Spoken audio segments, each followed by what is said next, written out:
దోషాలు ఉన్నా సో ఇక్కడ నుండి దర్శించుకుంటే ఆ దోషాలన్నీ నివారణ జరుగుతాయని మన హిందువుల నమ్మకం. అంటే ఇక్కడ వారంతా నమ్ముకుంటున్నారు. సో అందుకని చాలా పురాతనమైన దేవాలయం ఇది.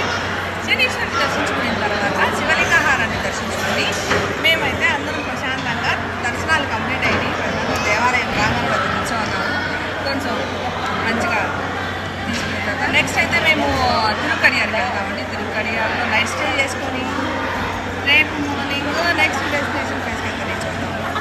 సో ప్రస్తుతం మా రెండో రోజు ఈ విష్ణుప్రియ బ్రిడ్జ్ ఆడిటర్స్లో రెండో రోజులో ఈ విధంగా టూర్ కొనసాగుతుంది. మధ్యాహ్నం మంచి పౌష్టికంగా అన్ని రకాల సూపర్ మెనూ అయితే మేము